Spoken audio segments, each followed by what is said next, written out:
Hello, Edmentum IL. It's your favorite team here, Casey, Jason, and Meredith. And we have a fun guest today. We have Jen Perry. Jen is a social emotional learning designer for Edmentum and is a great person who I always like talking with because no matter what I'm feeling on a given day, she can brighten my day, even the whole week, really. Jen, how are you? I'm great. I'm really excited to be here with you guys and looking forward to seeing you in a couple of weeks as well. Really, Yes. really excited. And you have been around the world via Zoom the past couple of days, Africa, Brazil, and other places. Will you tell us what you've been discussing and learning about?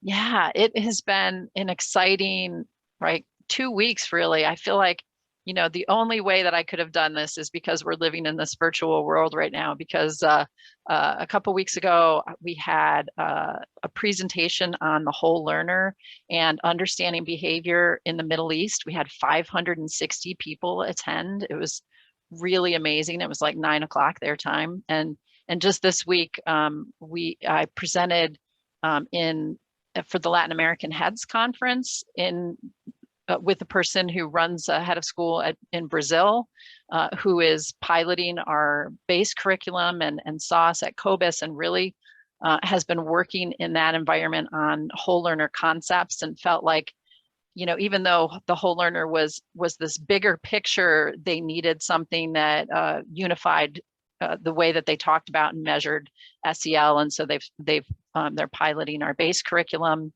On Tuesday, I was in the UK for an elementary pilot and talking with people about wellness and how they're incorporating wellness. So that, the same kind of concepts with, this different language piece. We did a national presentation on integrating social and emotional learning into your core curriculum. So, talking about how you use, maybe a course from base embedded in teaching Romeo and Juliet, for an example. And we have a day in the life document that's coming out with that in there.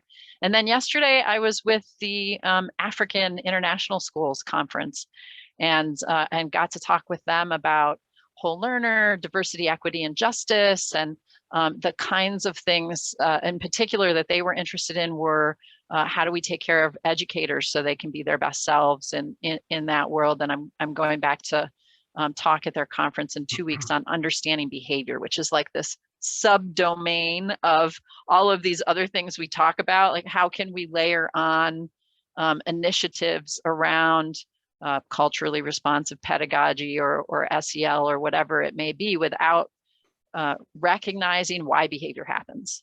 Like, why does it happen? What's our default response? How are we going to manage that? And then we can do some of this other work. So it's been really exciting. 4 different continents and lots of people really interested in this convergence of our understanding from neurology about how the brain works and social science and learning science, and just this really clear sense that we're knowing better now how we should be teaching. So it's been great.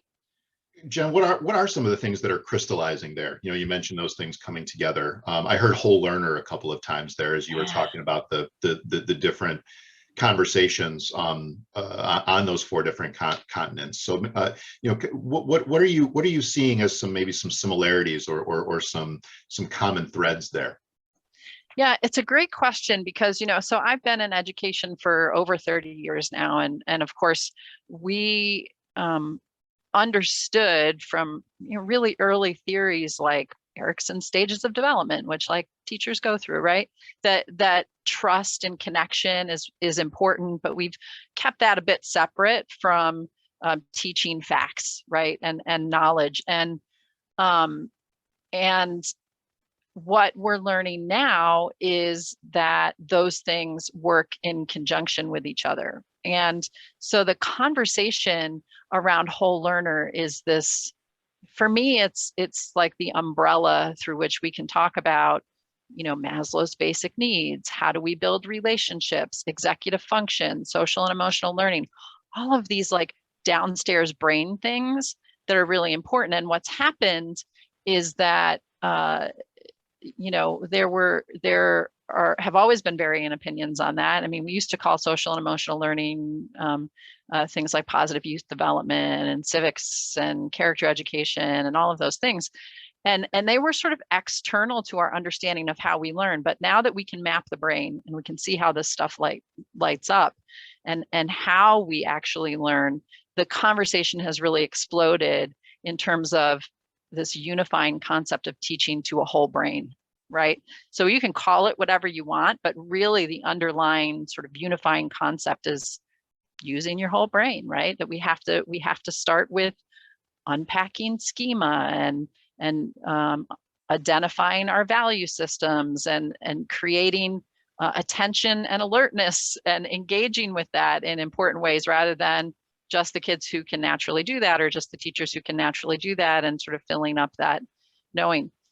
Yeah, you know, we just yesterday I had this conversation with my husband around the Latin root of the word educate, and there's two definitions of educate in Latin. One is this sort of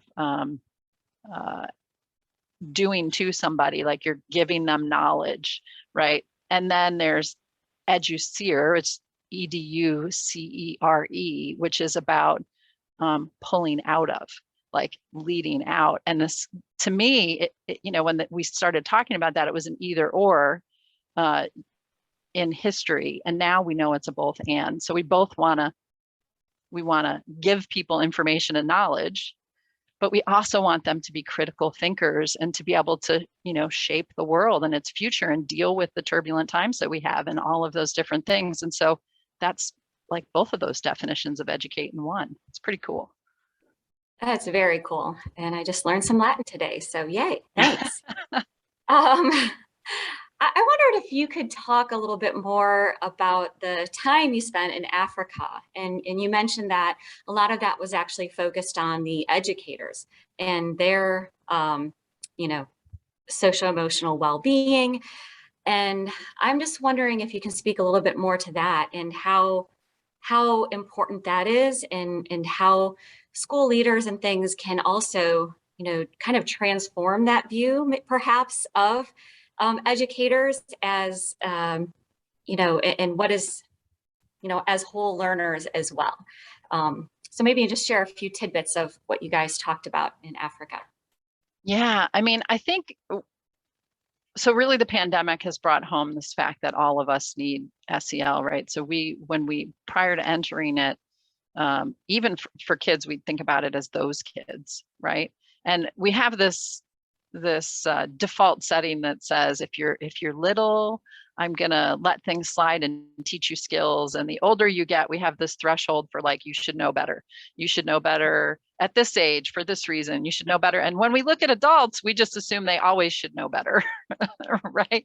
But we maybe haven't taught them skills either. And we know that skills are acquired, and bias is about experience and exposure. It's not a character flaw. And so when we think about creating environments that are psychologically safe for kids, we can't duplicate that. We can't create that unless we work with the, you know, the backpacks that adults have, right? And the things that they bring in. So it's really a challenge, because I think as adults, we all want to be competent.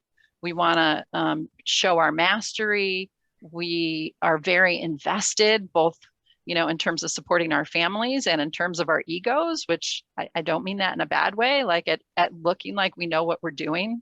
And so when it's our discipline area, maybe math, I use the example of science, right?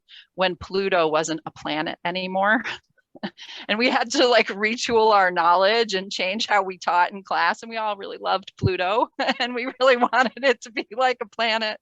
Some people had trouble letting go of that, but we understood it as part of our ongoing learning around our discipline, right? But when it comes to talking about our emotional and wellness needs, our mental health, and our social and emotional learning skills, I don't think we put it in the same bucket as that continuous learning. We get, like, our backpack triggers our sense of how we relate to people and how valuable we are and whether we do things effectively. And so because students' response in school, we can't control it, but is dependent on our response. We have to make sure that we're doing continual learning in the same kind of safe and trusting ways that we would if we're learning about Pluto, right? And recognize that that's just part of human growth, that when you know more, you know, you do better and you learn more. And so I think that schools' ability to normalize that we're learning, adults can no longer, like when I started working, we were asked to leave our emotions at the door, you know, so you had to like compartmentalize. Yeah, you all know this, right? You go in, you do your job, your home life stays home. When you leave, you can put it back on. Our brains don't work that way. We always sort of knew that, but now we actually tangibly know that because we can map it. And so that know better, do better. You put that responsibility on folks to think about then what does that mean in terms of integrating the whole adult and giving them the tools that they need in order to be teaching kids in the same ways. So we talked a lot about that, and it has implications for diversity, equity, and justice and all sorts of things like that, right? She is Jen Perry. She is our social and emotional learning leader, learning designer for Edmentum. And just a quick plug for Jen. She is going to be with us at the III conference. Her presentation is titled SEL, More Important Now Than Ever. We're thrilled to have her join us in Chicago at the Hyatt Regency for that event. It's Friday, November 19.